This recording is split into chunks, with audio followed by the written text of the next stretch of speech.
हाथ जोड़ लीजिए सभी लोग, मंगलाचरण करते हैं। नमो अरिहंताणं, नमो सिद्धाणं, नमो आयरियाणं, नमो वज्रायाणं, नमो लोए सवसाहूणम्। मंगलम भगवान वीरो, मंगलम गौतमो गणी, मंगलम कुंद कुंदाद्यो, जैन धर्मोस्तु मंगलम। सर्व मंगल मांगल्यम, सर्व कल्याण कारकम, प्रधानम सर्वधर्माणां, जैनम जयतु शासनम, जैनम जयतु शासनम, जैनम जयतु शासनम। जीवम जीवम दवम, जिणवर वसहेण जेण रे देठम, देविंद विंद वंदम, वंदे तम सर्वदा सिरसा। चलिए, अपन सभी लोगों का स्वाध्याय द्रव्य संग्रह जी महान ग्रंथ पर चल रहा है, जिसको आचार्य नेमीचंद सिद्धांति देव आचार्य ने लिखा है। और इस खूबसूरत ग्रंथ के हम तृतीय महाअधिकार पर चर्चा कर रहे हैं, जिसका नाम है मोक्ष मार्ग अधिकार। तो नाम से ही स्पष्ट है, इस अधिकार में आचार्य देव मोक्ष मार्ग का वर्णन करने वाले हैं। और मोक्ष मार्ग का वर्णन करते हुए पहले ही अंतर अधिकार में आचार्य देव कहते हैं कि मैं निश्चय और व्यवहार पूर्वक इस मोक्ष मार्ग का वर्णन करूंगा। ठीक है, निश्चय और व्यवहार मोक्ष मार्ग उन्होंने 39 और 40 नंबर की गाथा में बताया। 41 नंबर की गाथा में यह जो मोक्ष मार्ग है, सम्यक दर्शन, सम्यक ज्ञान, सम्यक चारित्र, इस पूर्वक ही होता है। इसलिए सर्वप्रथम 41 नंबर की गाथा में, 41 नंबर की गाथा में आचार्य देव ने सम्यक दर्शन का स्वरूप बताया। ठीक है, और उसके बाद 42 से लेकर 44 गाथा तक सम्यक ज्ञान का स्वरूप का वर्णन आ रहा है। ठीक है, 42वीं गाथा में उन्होंने सम्यक ज्ञान बता दिया, लेकिन 43 और 44 नंबर की गाथा, जो कि स्पेशल गाथा आप कह सकते हैं, जिसमें आचार्य देव दर्शन का स्वरूप भी बता रहे हैं। क्यों? क्योंकि ज्ञान के होने के पहले दर्शन हुआ करता है। इसलिए आचार्य देव कहते हैं कि ज्ञान के साथ साथ आप दर्शन का स्वरूप भी समझ लीजिए। इसलिए 43 और 44 नंबर की गाथा में दर्शन का स्वरूप आया। अच्छा, पिछले क्लास में आप लोगों ने जो 44 गाथा है, उसकी टीका में ब्रह्मदेव सूरी जी ने जो दर्शन का विशेष स्वरूप बताया है, उसकी कुछ झलकियां आप लोगों ने देखी होंगी, जो कि आप लोगों को पिछली क्लास में सुलभ भैया ने पढ़ाया था। ओके, 43 नंबर की गाथा में दर्शन का स्वरूप बता दिया था, मैं फिर से गाथा पाठ नहीं कर रहा हूं। 44 गाथा में ये बताया था कि छदमस्तों को सर्वप्रथम दर्शन होता है, उसके बाद ज्ञान होता है। लेकिन केवली भगवान में ऐसे दर्शन और ज्ञान का भेद नहीं होता, उनको केवल दर्शन और केवल ज्ञान साथ साथ में हुआ करते हैं। ठीक है, यहां तक आप लोगों की चर्चा हो गई थी। यहाँ पे मैं कुछ देर के लिए आपके सामने से स्क्रीन गायब कर देता हूं, और अभी तक आपकी जो जो भी चर्चा हो गई थी, अपन एक बार उसको अच्छे से रिवाइज कर लेते हैं। ठीक है, उसके बाद अपन आगे के विषय पे बढ़ेंगे। अच्छा, पिछली क्लास में आप लोगों ने क्या पढ़ा था? यदि कोई शॉर्ट में मुझे बता पाए आप लोगों में से, तो हैंड रेस करके बता सकते हैं जल्दी से। पिछली क्लास का आपको जो कुछ भी याद हो, वो आप लोग मुझे बता सकते हैं कि हमें ये याद है पिछली क्लास से दर्शन के स्वरूप में। तो जो कुछ भी याद हो, एक वाक्य याद हो, एक वाक्य बता दीजिए जल्दी। हैंड रेस करिए, उत्तर दीजिए। ओके, रितु दीदी बता रही हैं, और कोई नहीं? किसी को याद नहीं है? मधु आंटी बता रही हैं, बहुत बढ़िया। पिछली क्लास का और किसी को कुछ भी याद नहीं है? एक वाक्य भी याद नहीं है अपन ने जो पढ़ा था? कल्पना आंटी, चलिए देशना जी को याद है, बहुत बढ़िया। कल्पना आंटी याद नहीं है कुछ भी? चलिए रेणु जैन जी को याद है, बहुत बढ़िया बहुत बढ़िया। तो एक काम करते हैं, अपन सर्वप्रथम पूछते हैं, हाँ चलिए मधु आंटी से पूछते हैं। मधु आंटी, जो कुछ भी पिछली क्लास का याद हो एक बार बता दीजिए, उसके बाद अपन चर्चा स्टार्ट करते पिछली बार सम्यक ज्ञान 42 गाथा में तो सम्यक ज्ञान का स्वरूप बताया था, सम्यक ज्ञान का लक्षण बताया था कि सम्यक ज्ञान संशय, विमोह और विभ्रम से रहित होता है और आकार युक्त होता है, आकार सहित होता है। इस तरह से सम्यक ज्ञान का लक्षण बताया था। और 44वीं गाथा में इन्होंने बताया था दर्शन और ज्ञान की उत्पत्ति जो होती है वो अल्प ज्ञानियों के तो पहले दर्शन होता है फिर ज्ञान होता है, लेकिन जो केवली भगवान है उनके दोनों के साथ में होता है, दर्शनों के ज्ञानों के दोनों साथ में होता है। ओके। और जो जो विशेष जो टीका से आया था उसका कुछ याद है क्या? में तो क्या आया था, याद नहीं है इतना। टीका का कुछ याद नहीं है, चलिए कोई बात नहीं, कोई बात नहीं, जितना बताया उतना भी बहुत बढ़िया है। हाँ ऋतु दीदी बताइए, टीका से यदि कुछ विशेष याद हो जो अपन ने अच्छे से, जो सुलभ ने बहुत अच्छे से एक्सप्लेन किया था वो। हाँ, एक तो ये चीज थी कि जो सामान्य गुण होता है, सबसे पहले ये बताया था कि जो सामान्य विशेषात्मक वस्तु होती है तो उसको सामान्य अंश दर्शन ग्रहण करता है और विशेष अंश ज्ञान ग्रहण करता है, ऐसा नहीं है, ये बिल्कुल गलत है। उसी सामान्य विशेषात्मक वस्तु का सामान्य अवलोकन वो दर्शन द्वारा होता है और विशेष अवलोकन वो ज्ञान द्वारा होता है। और बाकी उसका चाहे सामान्य विशेषात्मक का सामान्य जानना हो, विशेष अंश जानना हो, सामान्य, वो सब ज्ञान का ही कार्य है, उसमें दर्शन का कोई नहीं है। एक तो ये हो गया था। दूसरा ये बताया था कि जो सामान्य गुण है वो हमेशा सामान्य गुण नहीं, दर्शन जो है वो हमेशा सामान्य अवलोकन करता है। तो सामान्य अर्थात वो सभी द्रव्यों का या सभी वस्तुओं का सामान्य सेम अवलोकन करेगा, तो इसका मतलब उसका वो अवलोकन हमेशा समान रहता है। तो फिर वो अवलोकन कैसा होता है, तो वो बताया था कि वो एक तरह से आत्मा का ही अवलोकन होता है, मतलब हमारी आत्मा ही होती है, ये बताया था। और उसके बाद फिर एक क्वेश्चन भी किया था, पर वो मुझे क्वेश्चन में किया, मुझे एग्जैक्टली थोड़ा सा मिस हो रहा है कि हाँ, इतना मतलब मुझे वो है। बहुत बढ़िया, बहुत संत, मतलब वेरी गुड। आपको पूरा जो जिस्ट था, जो हमें क्रक्स था गाथा का, वो आपको बहुत अच्छे से याद है, so that is really good. अब मैं एक बार जो आपने पिछले क्लास में पढ़ा था, मैं उसको शॉर्टली, उतना ज्यादा एक्सप्लेन करके तो नहीं ले पाऊंगा क्योंकि पूरी क्लास आपने पिछली पढ़ी ही है। शॉर्टली में जो जो आपने पिछली क्लास में पढ़ा था, मैं एक बार आप लोगों को रिवाइज करवा देता हूं, जिससे आपको सब कुछ याद आ जाए कि आपने पिछले क्लास में क्या क्या पढ़ा था। ठीक है, तैयार है? सुनिएगा ध्यान से।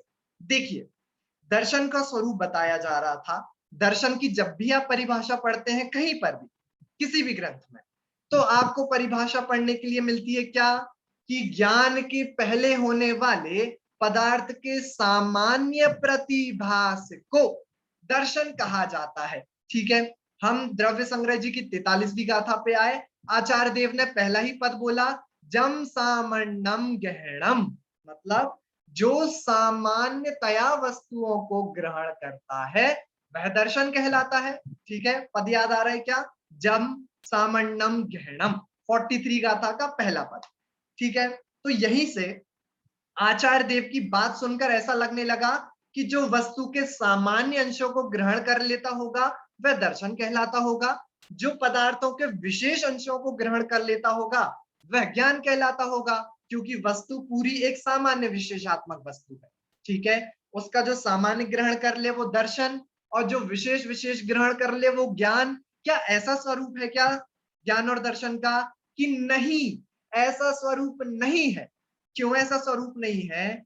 क्योंकि यदि ऐसा कहा जाए कि जो ज्ञान है वह सामान्य विशेषात्मक वस्तु में से मात्र उसका विशेष अंशों को ग्रहण करता है, तो फिर तो ज्ञान अप्रमाण हो जाएगा।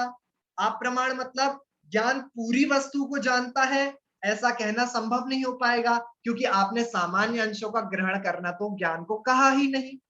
ठीक है, तो ये पहली विरोध वाली बात उपस्थित हो जाएगी यदि आप ऐसा कहोगे कि दर्शन सिर्फ सामान्य को ग्रहण करता है, सामान्य अंशों को, और ज्ञान जो है सिर्फ विशेष अंशों को ग्रहण करता है।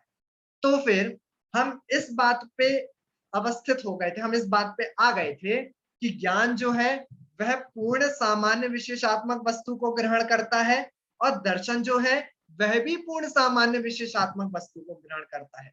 लेकिन फिर आचार्य देव जम सामन्नम गहनम का मतलब क्या हुआ? उसका मतलब ये हुआ, ध्यान से सुनिएगा, उसका मतलब ये हुआ कि जो दर्शन है ना वह इस सामान्य विशेषात्मक वस्तु को कैसा जानता है?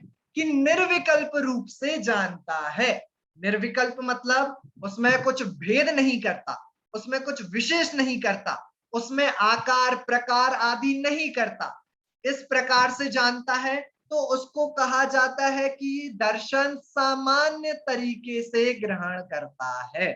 ओके ओके, तो दर्शन निर्विकल्प रूप से या कहिए सामान्य तरीके से सामान्य विशेषात्मक वस्तु को ग्रहण करता है। जो ज्ञान है वह सामान्य तरीके से ग्रहण नहीं करता, विशेष तरीके से ग्रहण करता है, सविकल्प रूप से ग्रहण करता है। मतलब उसमें आकार बनाता है, उसमें प्रकार बनाता है, उसमें भेद बनाता है। यह सब कार्य किसका? कि ज्ञान का। तो ज्ञान विशेष तरीके से सामान्य विशेषात्मक वस्तु को जानता है। यहां तक समझ आया है तो थम्स अप करिए, नहीं आया तो थम्स डाउन करिए। ओके, यहां तक हमें बढ़िया से समझ में आ गया।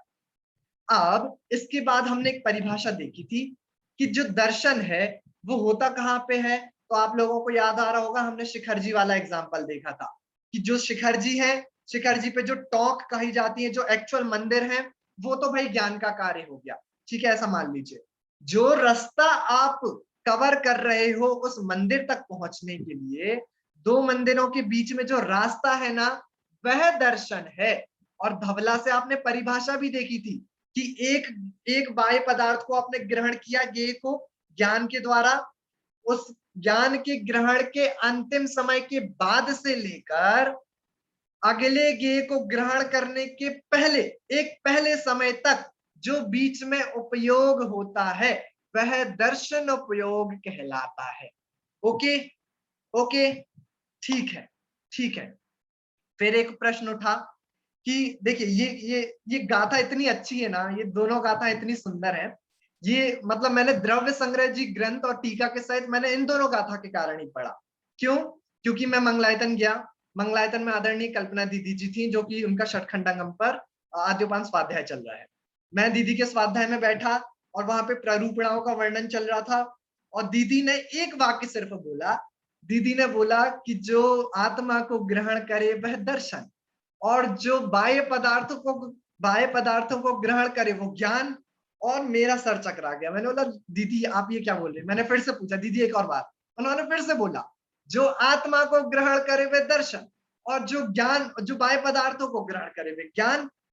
और तब तक मेरा जीवन अच्छे से चल रहा था, सब कुछ समझ में आ रहा था। लेकिन उस एक वाक्य को पढ़कर, सुनकर, मतलब मैंने कहा कि ये कौन सी चीज है? तो फिर दीदी ने बोला कि भाई आप द्रव्य संग्रह जी पढ़िए, उसमें समझ में आएगा। तो इन दो गाथाओं के लिए ही द्रव्य संग्रह जी का मैंने पूरा स्वाध्याय किया था, और बहुत ही सुंदर गाथा है। तो अपन कहाँ पे आ गए? अपन कहाँ पर तक समझ गए कि दर्शन दो ज्ञान के होने के बीच में जो उपयोग होता है उसको कहा जाता है। ठीक है, फिर ये आत्मा को ग्रहण करता है दर्शन, और बाह्य पदार्थों को ज्ञान ग्रहण करता है। ये वाली अपेक्षा कहां से आई? तो इसके लिए सिंपली मैं अगर आपको एक उदाहरण देकर समझाऊं तो ऐसे समझिएगा। जैसे देखिए, ये एक मान लीजिए ब्लैक बोर्ड है।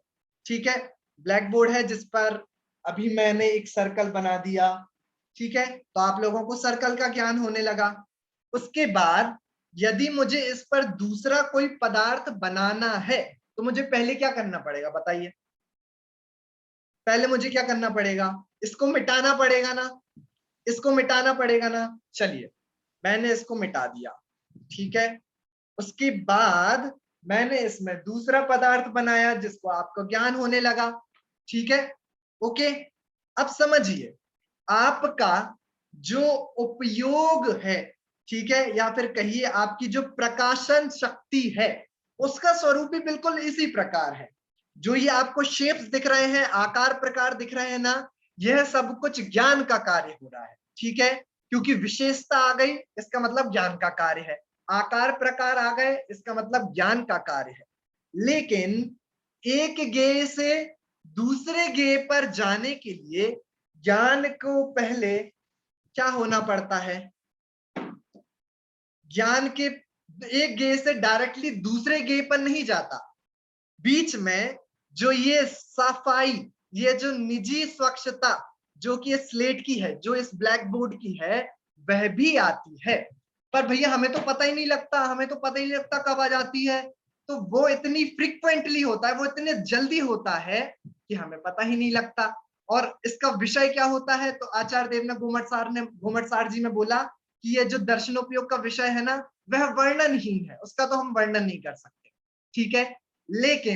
लेकिन पहले जब आपने स्लेट पर सर्कल देखा था तब आपको सर्कल का ज्ञान हो रहा था। दूसरी बार जब आपने ट्रायंगल देखा, त्रिकोण देखा, तो आपको ट्रायंगल का ज्ञान हो रहा था। लेकिन उस बीच में जब मैंने उसको मिटाया और उसमें सिर्फ एक निजी स्वच्छता थी उस स्लेट की, वो क्या थी, वो किसकी थी, वो स्लेट की स्वयं की थी। ओके, वो स्लेट की स्वयं की थी, उसमें कोई आकार प्रकार निमित्त नहीं था। उसी प्रकार समझिए ज्ञान और दर्शन का कार्य भी इसी प्रकार का है। एक आपकी निजी स्वच्छता है, उसमें कोई गेय झलका, ठीक है, गेय झलक गया, दूसरा गेय झलका, उन दोनों के बीच में जो निजी स्वच्छता है वो किसकी है, वो किसकी है, वो आत्मा के स्वयं की है, ठीक है। और उन दो गेयों के बीच में, ज्ञान के बीच में कौन सा उपयोग हो रहा है, कि दर्शनोपयोग हो रहा है। इसलिए दर्शनोपयोग का विषय क्या कह दिया, कि आत्मा कह दिया। अब समझ आया अच्छे से कि दर्शन आत्मा को ग्रहण करता है और ज्ञान बाह्य पदार्थों को ग्रहण करता है। इसका मतलब क्या है, ठीक, कितना मतलब आचार्य देवों की आप लॉजिक समझिए, आप क्या गजब है, गजब। हाँ रितु दीदी कुछ पूछ रहे हैं, पूछे। अगर सामान्य अवलोकन मतलब जो दर्शन गुण है वो आत्मा का ग्रहण करता है तो हाँ। और बाह्य पदार्थों का नहीं करता है, तो हमें ये विशेषतया कहने की जरूरत क्यों पड़ी कि सामान्य अवलोकन किया जाता है बाह्य पदार्थों का या गेय का? उसे ऐसा क्यों कहा गया? वो सामान्य मतलब ऐसा नहीं कहा जाता, बस बीच में ये बोलते कि गैप होता है या कुछ, हाँ, ये भी हम कह उसमें सकते हैं। ये क्वेश्चन नेक्स्ट आ रहा है आपका, जो आप क्वेश्चन बताना भूल गई थी ना, वो ये क्वेश्चन आने वाला है, ठीक है। चलिए, इतना हमें समझ में आ गया कि दर्शन आत्मा को ग्रहण करता है और ज्ञान पर पदार्थ को ग्रहण करता है। इसके पीछे आचार्यों की अपेक्षा क्या थी। ओके, एक और इंपॉर्टेंट बात समझिए, यह जो अपेक्षा है आपको मुख्य रूप से सिर्फ द्रव्य संग्रह जी में पढ़ने को मिलेगी, और कहा कि धवला जी में भी ये वाली जो अपेक्षा है कि दर्शन आत्मा को ग्रहण कर लेता है, ज्ञान पर पदार्थ को ग्रहण करता है, यह जो अपेक्षा है आपको धवला जी में और द्रव्य संग्रह जी में पढ़ने को मिलेगी। इसकी विशेष क्या है अपन आगे अपन पढ़ेंगे। अब इसके बाद आपको एक प्रश्न उठा, ठीक है, जो कि आपकी स्लाइड्स में शायद होगा भी, कि भैया ठीक है आप जो अपेक्षा बता रहे हो वो ठीक है, लेकिन इतने टाइम से हम तो यही परिभाषा पढ़ते आ रहे हैं, हमने जैन सिद्धांत प्रवेशिका में पढ़ा, हमने न्याय मंदिर में पढ़ा, हमने तरह तरह के ग्रंथों में पढ़ा कि जो पदार्थों का सामान्य अवलोकन करता है, ठीक है, जो सामान्य प्रतिभास करता है उसको दर्शन कहा जाता है, वो ज्ञान के पहले होता है। तो यही वाली परिभाषा क्यों नहीं कह देते, बार बार दूसरी परिभाषा क्यों बता रहे हो। तो सुनिए, द्रव्य संग्रह जी में ही टीका में आचार्य देव ने इसका उत्तर दिया। और क्या उत्तर दिया, द्रव्य संग्रह जी में टीकाकार ने उत्तर दिया कि भैया जो ये सामान्य अवलोकन, जो सामान्य का ग्रहण कर लेता है, समस्त पदार्थों का दर्शन, ऐसी वाली जो परिभाषा है ना, ये तो हमने अन्य मतियों को समझाने के लिए दी थी। मतलब अगर हम अन्य मतियों को डायरेक्टली जाके ऐसा बोलते कि दर्शन आत्मा का ग्रहण करता है, ज्ञान पर पदार्थों का ग्रहण करता है, तो उसको कुछ भी समझ नहीं आता, ठीक है। तो ये जो सामान्य प्रतिभास होता है, ठीक है, और सामान्य अवलोकन सर्व पदार्थों का दर्शन करता है, ऐसी वाली सिंपल परिभाषा हमने अन्य मतियों को समझाने के लिए दी थी। पर तुम तो प्रतिबुद्ध जीव हो, ठीक है, तुम तो ज्ञानी जैनी हो, इसलिए तुम्हें तो हम सिद्धांत वाली ही बात बताएंगे कि दर्शन आत्मा का ग्रहण कैसे करता है और ज्ञान पर पदार्थों का ग्रहण कैसे करता है। ओके, फिर एक और प्रश्न उठेगा कि ये जो चक्षु दर्शन आदि भेद बनाते हैं, फिर दर्शन तो आप कह रहे हो आत्मा का ग्रहण करता है, तो उसमें तो ऐसे भेद बनने नहीं चाहिए। तो बिल्कुल सही है, ऐसे भेद नहीं बनने चाहिए। लेकिन एक और धवला में एक और बात कही कि बाल बुद्धियों को समझाने के लिए जैसे जैसे भेद ज्ञान में बनते हैं, वैसे वैसे उपचार करके हमने भेद ज्ञान और दर्शन में भी बना दिए। दर्शन में मूलतया ऐसे भेद चक्षु दर्शन आदि नहीं हुआ करते, ठीक है। ये धवला का कथन है, इधर तक हमारी इतनी बात हो जाती है, अगर आपको पूर्णतः बात समझ में आ गई है कि दर्शन निर्विकल्प रूप से सामान्य विशेष आत्मा को ग्रहण करता है, ज्ञान विशेष रूप से सविकल्प रूप से सामान्य विशेष आत्मक बाह्य पदार्थों को ग्रहण करता है। क्या इतनी बात समझ में आई है तो थम्स अप करिए, नहीं आई तो थम्स डाउन करिए। अगर इतनी बात समझ में आ गई है तो। स्वाति जैन जी ग्वालियर, बात समझ में आ गई? बढ़िया बढ़िया बढ़िया। हाँ चलिए, तो एक बार मैं आपको स्लाइड दिखाता हूँ।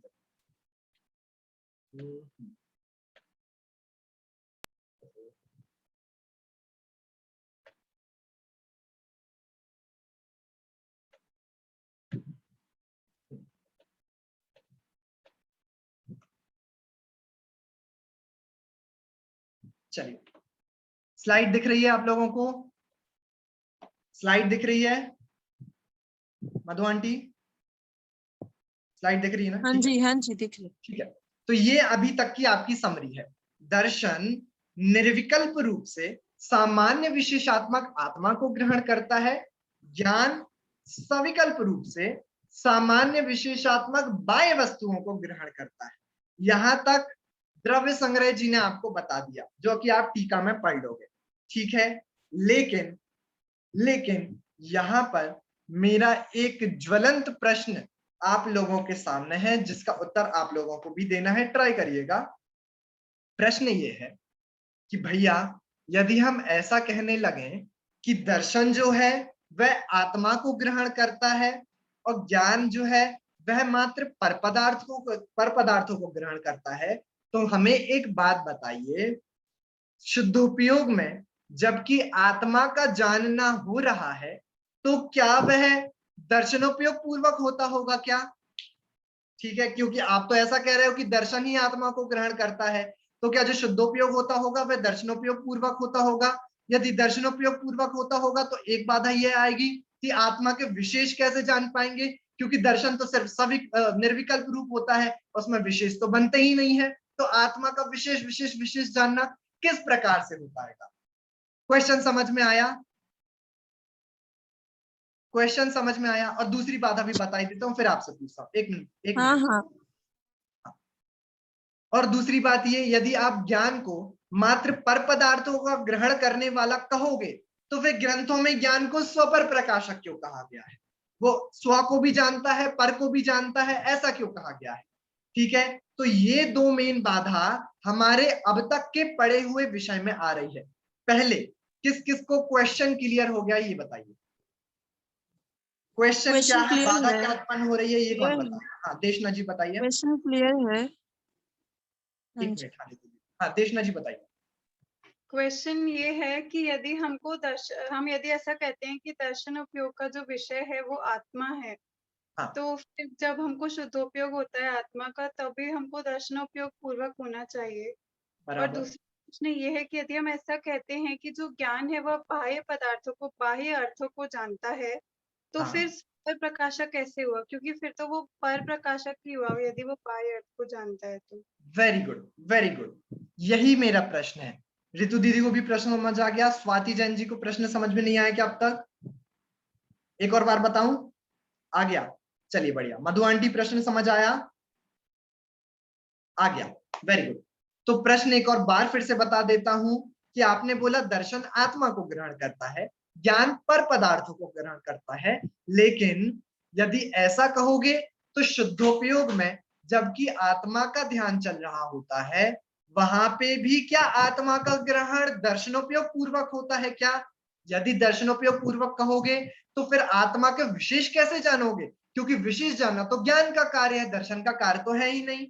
और यदि ज्ञान को मात्र पर का ग्रहण करने वाला कहोगे तो फिर एक प्रॉब्लम आएगी कि शास्त्रों में ज्ञान को तो स्वपर प्रकाशक कहा है, तो फिर वो किस प्रकार से कहा है? ठीक है, बाधाएं समझ में आ गई? यदि बाधा समझ में आ गई हो तो निर्बाधा के ऊपर चलते हैं। ठीक है, चलिए बाधाएं समझ में आ गई, अब अपन इसके सॉल्यूशन पर चलते हैं कि इसका सॉल्यूशन एक्चुअली है क्या। सुनिए, अब मैं आप लोगों को एक नवीन जानकारी देने जा रहा हूं, जो आपके अभी तक के पढ़े हुए विषय पर एक ओवरले कर देगा, मतलब एक नई चीज आपको और आ जाएगी। जो कि धवला और द्रव्य संग्रह जी में कहा गया है कि दर्शन मात्र स्व को ग्रहण करता है, ज्ञान मात्र पर को ग्रहण करता है, वह किसी अपेक्षा से कहा गया है, वह हमने समझ लिया। लेकिन जिनागम में बाकी जो भी ग्रंथ है, बाकी जहां पे भी आप पढ़ेंगे तो हमेशा ही दर्शन को भी और ज्ञान को भी, दोनों को ही स्व और पर प्रकाशक कहा गया है। दर्शन भी स्व पर प्रकाशक है और ज्ञान भी स्व पर प्रकाशक है, दोनों ही स्व पर प्रकाशक है। कैसे है वो मैं अभी आपको समझाऊंगा, ठीक है। ज्ञान स्व पर प्रकाशक कैसे है शायद आप लोगों को पता होगा, लेकिन दर्शन स्व पर प्रकाशक कैसे है वो समझने लायक है, वो मैं अभी आपको बताऊंगा। तो यदि हम अभी वाली जानकारी को ऐड ऑन कर ले हमारी अब तक की जानकारी में, तो हमें इतना समझ आता है कि दर्शन स्व पर प्रकाशक है, मतलब निर्विकल्प रूप से सामान्य विशेषात्मक आत्मा और सामान्य विशेषात्मक बाह्य वस्तु दोनों को ग्रहण करता है। ज्ञान सविकल्प रूप से सामान्य विशेषात्मक आत्मा और सामान्य विशेषात्मक बाह्य वस्तु दोनों को ग्रहण करता है। ओके, चलिए अब हमें समझना क्या है कि ये जो ज्ञान और दर्शन है ये स्वपर प्रकाशक कैसे है। ओके, और ये बहुत ही इजी है, ज्ञान का तो बहुत इजी है, दर्शन का मुझे आप लोगों को थोड़ा थोड़ा सा समझाना पड़ेगा, ठीक है। बट इतना कोई हार्ड एंड फास्ट विषय नहीं है, कोई रॉकेट साइंस नहीं है, आराम से आप लोगों को समझ में आएगा। सुनिए, ज्ञान स्वपर प्रकाशक कैसे है, कैसे सिद्ध करेंगे आप, बहुत ही सिंपल है। और परीक्षा मुक्त जी में तो सिर्फ एक एग्जाम्पल दिया सूत्र में और एक ही एग्जाम्पल से पूरा सिद्ध कर दिया, ठीक है। अपन अपनी स्टाइल से चलते हैं। ज्ञान पर प्रकाशक कैसे है वह तो आप अभी पहले से ही पढ़ के आ रहे हो, क्योंकि आप इतनी देर से ज्ञान को पर प्रकाशक तो कह ही रहे हो, उसमें तो कोई नई जानकारी है ही नहीं। ज्ञान पर पदार्थों को जानता है, ग्रहण करता है, यह बात तो सिद्ध ही है। परीक्षा मुक्त सूत्र जी में ज्ञान स्वपर प्रकाशक कैसे है उसके लिए एक मटके का एग्जाम्पल दिया था। अपन के पास पहाड़ है तो अपन पहाड़ों का एग्जाम्पल ले लेते हैं। जैसे आपने एक वाक्य कहा कि मैं इन पहाड़ों को जानता हूं। ओके, आपने क्या कहा, सिर्फ कहा ही नहीं, आपने अनुभव भी किया इस वाक्य को कि मैं इन पहाड़ों को जानता हूं। तो मुझे स्वाति जैन जी बताएंगी, स्वाति जैन जी ग्वालियर, कि आपको इस एक वाक्य से कितनी चीजों का ज्ञान हुआ, बताइए, अनम्यूट करिए। आवाज आ रही है? स्वाति जैन जी ग्वालियर।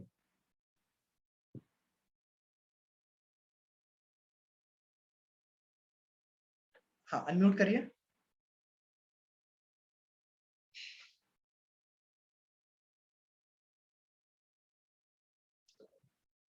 चलिए, लगता आवाज नहीं आ रही होगी। हाँ, मधु आंटी आप बताइए, मैं इन पहाड़ों को जानता हूं, इस एक वाक्य से आपको कितनी चीजों का ज्ञान हुआ? मेरा स्वयं का हुआ कि मैं जानता हूँ, अपना हुआ स्वयं, और पहाड़ों को जानता हूँ पर, यानी पर का भी ज्ञान हुआ, स्वयं पर दोनों का हुआ। बहुत बढ़िया, बहुत बढ़िया। देखिए, मैं इन पहाड़ों को जानता हूं, तो पहाड़ों को जानता हूं यह तो ज्ञान हुआ ही हुआ, साथ में यह भी अनुभव और ज्ञान हुआ कि मैं नामक भी एक पदार्थ है जो कि इस संपूर्ण जानने की क्रिया को कर रहा है, ठीक है। तो यह जो जानने की क्रिया कर रहा है वह मैं हूं। तो देखिए, ज्ञान ने स्वप्रकाशक पना भी करा और पहाड़ों को जानता हूं तो पर प्रकाशक पना भी किया। तो एक ही वाक्य से, एक ही वाक्य का अनुभव करने से हमें यह समझ आ गया कि ज्ञान स्व प्रकाशक भी होता है और ज्ञान पर प्रकाशक भी हुआ करता है।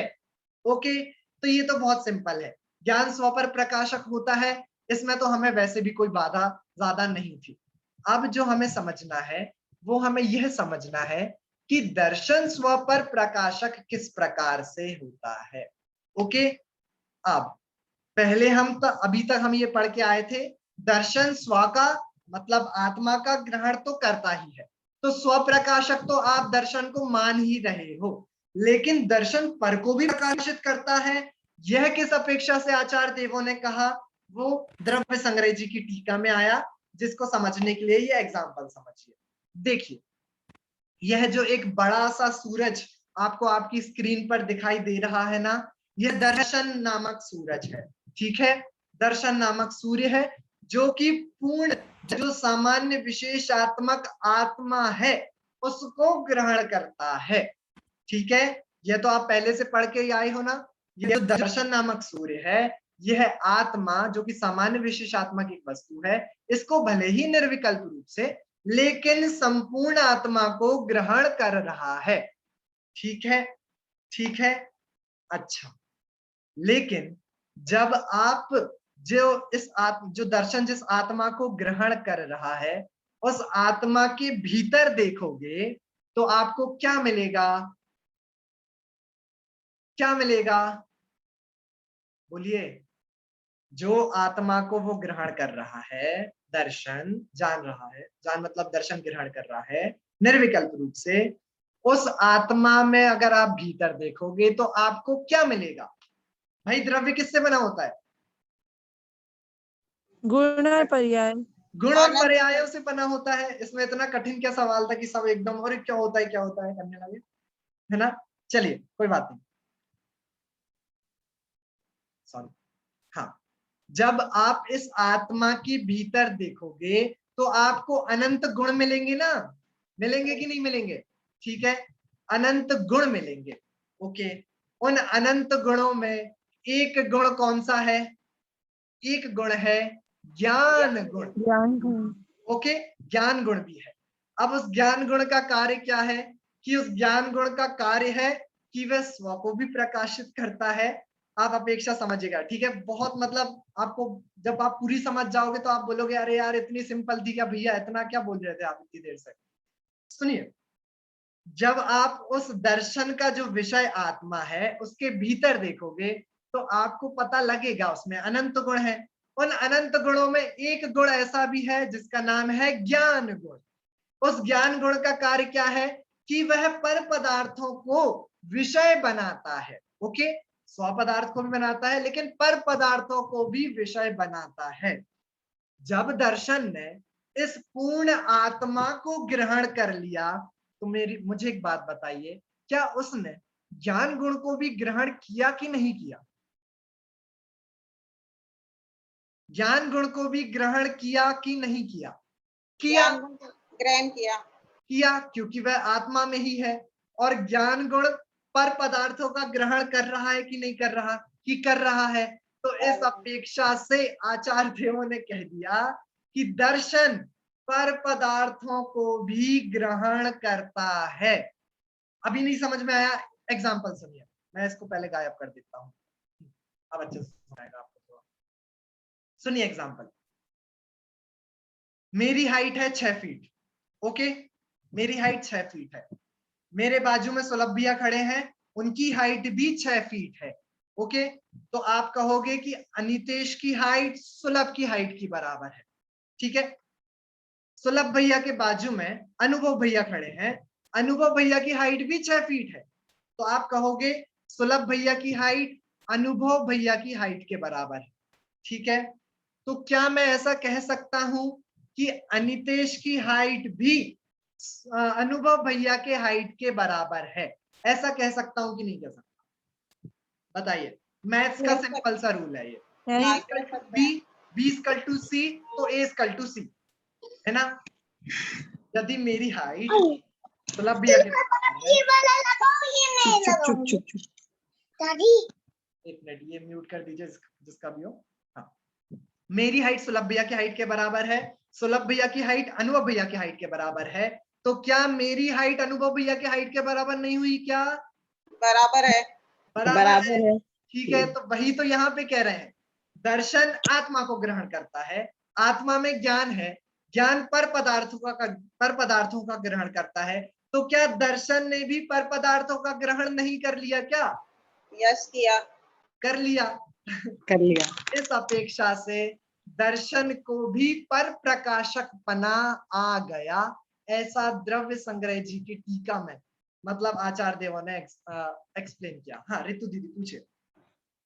एक्चुअली हमने जो देखा कि जो दर्शन है वो आत्मा को ग्रहण करता है, तो अभी इसमें हम क्या सामान्य रूप से ग्रहण मतलब करता है या आत्मा को संपूर्ण ग्रहण करता है ये लेंगे, क्योंकि अगर वो आत्मा को संपूर्ण करेगा तब तो ये कहना ठीक है कि उसको ज्ञान भी है, और ज्ञान में वो जो पदार्थ, ज्ञान का जो विषय बनता है सभी पदार्थ, वो भी उसके उसमें विषय बनेंगे। लेकिन अगर हम देखें कि सामान्य है तो फिर वो उसमें इतने भेद जानेगा आत्मा के सारे, ज्ञान भी।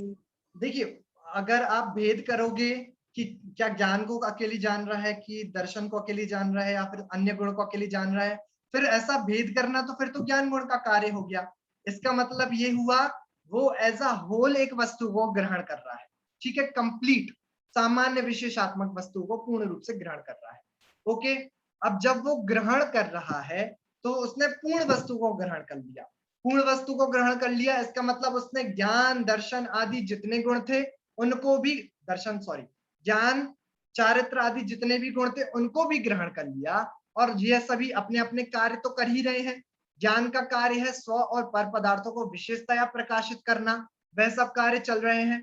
तो उस कार्य के चलते वक्त, या फिर आप कह सकते हो कि ज्ञान का जो पर प्रकाशन पना चल रहा है उसको भी दर्शन ने एक टाइप से कवर कर लिया, प्रकाशित कर दिया।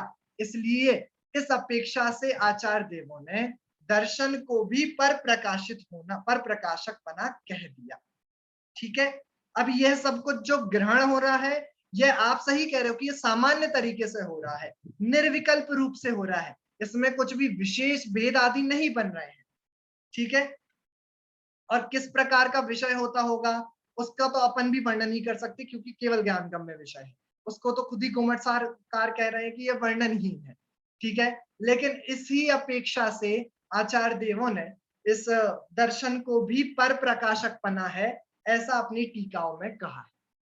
ठीक है, तो दर्शन भी स्व और पर प्रकाशक, अच्छा, दर्शन का स्व पर प्रकाशक पना अच्छे से समझ आया क्या? अगर आ गया तो थम्स अप, नहीं तो थम्स डाउन। आ गया, वेरी गुड। और ज्ञान का तो, ज्ञान का स्व पर प्रकाशक पना तो सिंपल है ही, वो तो आप लोगों को समझ में आ ही गया था। तो एक बार अपन एक काम करते हैं, हाँ, स्वाति जैन जी ग्वालियर, आप मुझे ज्ञान का स्व पर प्रकाशक पना बताएंगे कि ज्ञान स्व पर प्रकाशक कैसे, बताइए।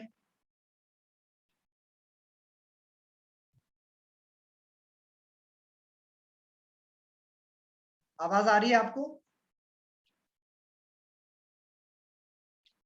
चलिए, लगता है उनको आवाज नहीं आ रही है। हाँ, हैंड रेस करिए, फिर हैंड रेस करिए जल्दी जल्दी। ज्ञान का स्वपर प्रकाशक पना कैसे सिद्ध करेंगे? बस रितु दीदी और देशना, बस दो ही लोग हैं क्या? और कोई उत्तर नहीं देगा? मेघा जैन जी, हाँ चलिए मेघा जैन जी आंसर दीजिए। हेलो, हाँ बोलिए। आवाज आ रही है? हाँ, ज्ञान वैसे तो बाह्य वस्तुओं का ग्रहण करता है, पर हाँ। ये तो हो गया पर प्रकाशक, और स्व प्रकाश हो गया मैं इन पहाड़ों को देखता हूँ तो मैंने स्वयं आत्मा ने पहचाना कि मैं स्वयं, और पर पहाड़ हो गया तो मैं स्व पर प्रकाशक इसको ज्ञान ग्रहण करता है। वेरी गुड, वेरी गुड, बिल्कुल सही जवाब, बिल्कुल सही आंसर है आपका। ठीक है, ये तो हो गया ज्ञान का स्व पर प्रकाशक पना। अब मुझे दर्शन का स्व पर प्रकाशक पना कौन बताएगा? दर्शन का पर प्रकाशक पना सिर्फ बताइए, स्व प्रकाशक पना तो अपन पढ़ा है। हाँ, कौन बताएगा? चलिए फिर से रितु जी, रितु दीदी, देशना है, मधु आंटी है, और कोई नहीं क्या? नीता जैन जी, कल्पना आंटी, रेनू जैन जी,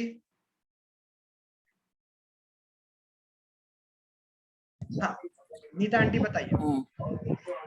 दर्शन आत्मा को जानता है, आत्मा में ज्ञान गुण है, आत्मा में ज्ञान गुण है तो ज्ञान तो जानता है स्व को भी और पर को भी, तो इसलिए दर्शन भी पर प्रकाशक है। वेरी गुड, वेरी गुड, बिल्कुल सही जवाब। ठीक है, तो अब मैं इतना मान सकता हूं कि अपन ने कौन कौन सी नए एड ऑन्स करे हैं आपकी जानकारी में, मैं आपको बता देता हूं स्क्रैच से। सर्वप्रथम तक तो हमें तो यही पता था कि दर्शन समस्त पदार्थों का सामान्य प्रतिभास करता है, लेकिन द्रव्य संग्रह जी में जो एक विशेष अपेक्षा आई वो क्या, कि दर्शन आत्मा को ग्रहण करता है, ज्ञान पर पदार्थों को ग्रहण करता है, उसको हमने समझ लिया। उसके बाद ये समझाने की बात कि मात्र दर्शन स्व को प्रकाशित करता है, ज्ञान मात्र पर को प्रकाशित करता है। मैंने कुछ प्रश्न उपस्थित करे आपके सामने और आपको ये भी बताया कि यह एक अपेक्षा थी, लेकिन एक अपेक्षा यह भी है कि ज्ञान भी स्व पर प्रकाशक है और दर्शन भी स्व पर प्रकाशक है। और मुख्य रूप से जो ज्यादा प्रसिद्ध जो अपेक्षा है वो यही है कि दर्शन भी स्व पर प्रकाशक है और ज्ञान भी स्व पर प्रकाशक है। ठीक है, ये दोनों अपेक्षाएं कहाँ से हैं?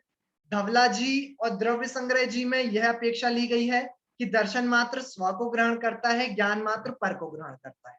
ओके, लेकिन जब आप नियमसार जी पढ़ोगे, नियमसार जी का भी शुद्धोपयोग अधिकार जो है वो पढ़ोगे, तो आप पाओगे वहां पे दर्शन और ज्ञान दोनों को ही स्व पर प्रकाशक कहा है। और पता है, नियमसार जी में तो उन्होंने इतना कह दिया कि जो मात्र दर्शन को स्व प्रकाशक और मात्र ज्ञान को पर प्रकाशक मानता है ना, वह मूढ़ है। ठीक है, तो इतना तक कह दिया। तो फिर ये दो अपेक्षा क्यों हो रही है, ऐसी कंफ्यूजिंग दो अपेक्षा क्यों हो रही है?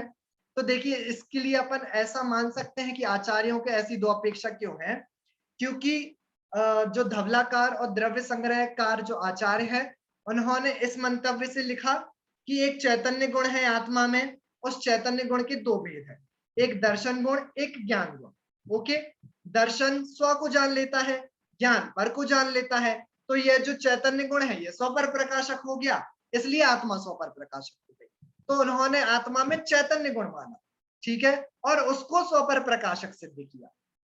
जो नियमसार के आचार्य हैं और टीकाकार आचार्य हैं, उन्होंने ज्ञान और दर्शन गुण माना, उन्होंने चैतन्य गुण आत्मा में नहीं बोला। उन्होंने बोला कि ज्ञान गुण भी है, दर्शन गुण भी है, तो ज्ञान को भी स्व पर प्रकाशक सिद्ध करना पड़ा, दर्शन को भी स्व पर प्रकाशक सिद्ध करना पड़ा, जिससे ये दोनों आत्मा में है, इसलिए आत्मा स्व पर प्रकाशक है। इस प्रकार से तो समझ आया आपको? इस प्रकार से दो अपेक्षाएं इस दर्शन और ज्ञान की आ जाती है।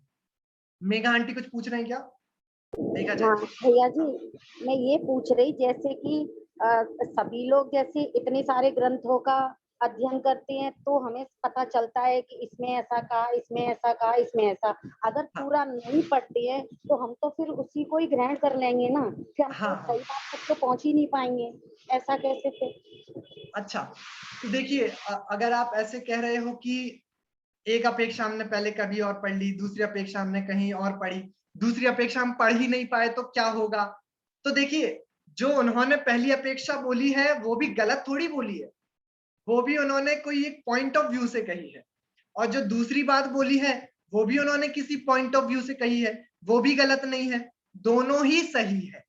ठीक है, इन आचार्यों का मंतव्य, इन आचार्यों का पॉइंट ऑफ व्यू अलग है, इनका थोड़ा सा परसेप्शन पॉइंट ऑफ व्यू अलग है, लेकिन दोनों ने ही सही बात कही है, किसी ने भी गलत बात नहीं कही। नहीं तो ठीक जैसे है, ये दर्शन को स्व पर प्रकाश और ज्ञान को भी, तो ये तो जब हम और डीपली जाते हैं नियम सार जी में तब हमको क्लियर होता है ना। वैसे तो हम यही सोचेंगे कि दर्शन सामान्य गुण को ग्रहण करता है और ज्ञान विशेषात्मक को, तो हम लोग तो देखिए ना, इसलिए तो ये पहली वाली जो अपेक्षा है कि दर्शन मात्र स्व को ग्रहण करता है और ज्ञान पर को ग्रहण करता है, ये तो मुझे भी नहीं पता थी, मैंने भी नहीं पढ़ी, आप लोगों को भी मैंने पढ़ाया।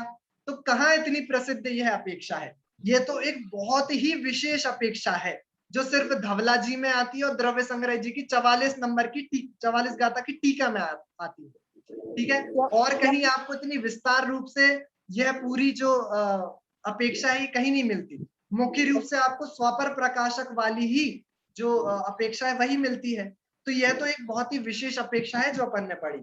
सर्वप्रसिद्ध जो भैया जी, जैसे उन्होंने ये कह दिया है कि नियम सार जी में के मूड है, मतलब मूर्ख है, तो जब अंदर की बात को नहीं समझे तो हम लोग तो फिर मूर्ख ही हो गए ना, तो फिर वहां पर समझेंगे। ये तो बहुत बड़ी बात हो गई। मूर्ख मतलब अगर नॉर्मल भी हम समझते हैं तो फिर उसमें तो मूड कहे जाएंगे ना। तो मूड, देखिए वहां पे भी उनका जो मूड कहने की जो उनकी अपेक्षा होगी ना, वो आप समझिएगा, मूड वो ऐसा कह रहे होंगे कि जो बिना किसी अपेक्षा को समझे मात्र दर्शन को स्वप्रकाशक और ज्ञान को पर प्रकाशक मात्र मान लेता है।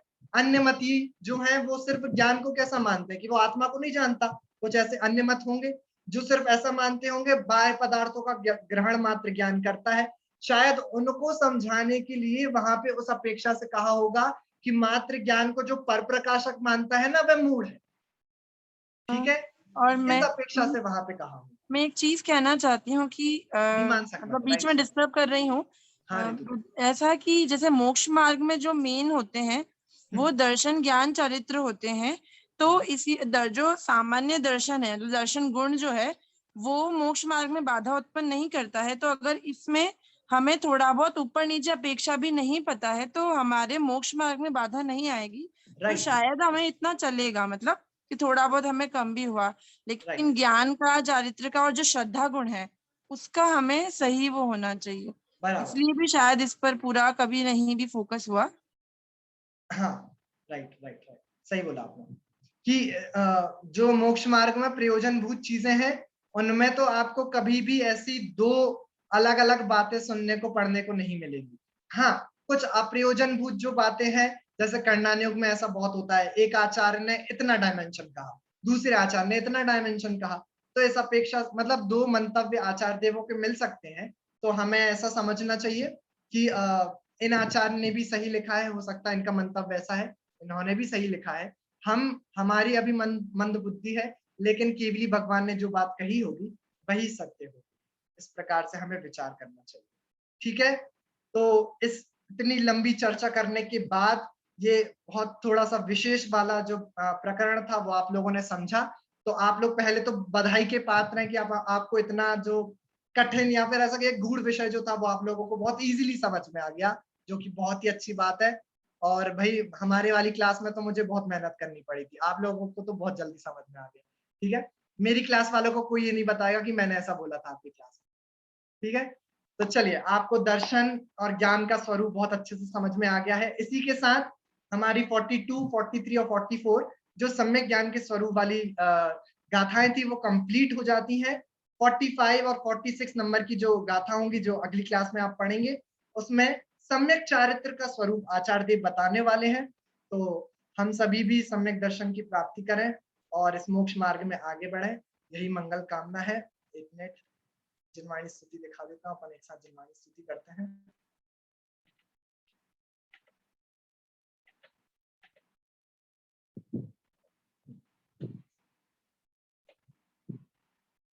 जिनवाणी मोक्ष न सैनी है,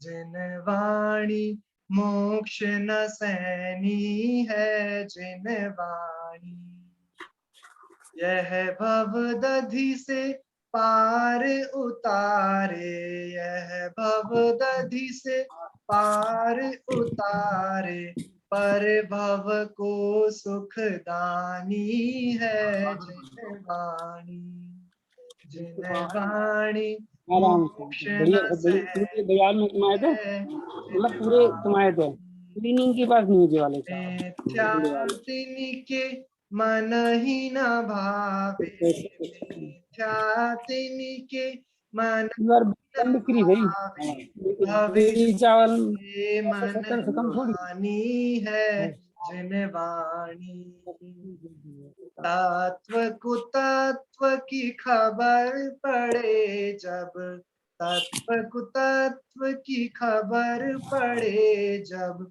जुदे जुदे कर मानी है, जिनवाणी बाजूराय भजो जिनवाणी, सुख सानी दुख पानी है, जिनवाणी जिनवाणी मोक्ष न सैनी है, जिनवाणी।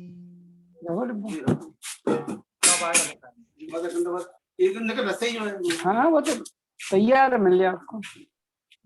ये नहीं 21 एक क्वेश्चन था शायद। हेलो,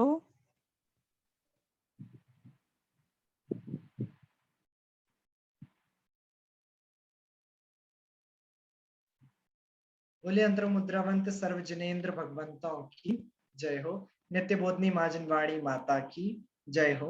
सर्व वितरागी संतों की जय हो। अहिंसामय जैन धर्म की जय हो। सभी को सादर जय जिनेंद्र। और ऋतु दीदी कहानी कुछ जय क्वेश्चन? जिनेंद्र भैया जी। जय जिनेंद्र, जय जिनेंद्र। जय जिनेंद्र सभी को। जय जिनेंद्र।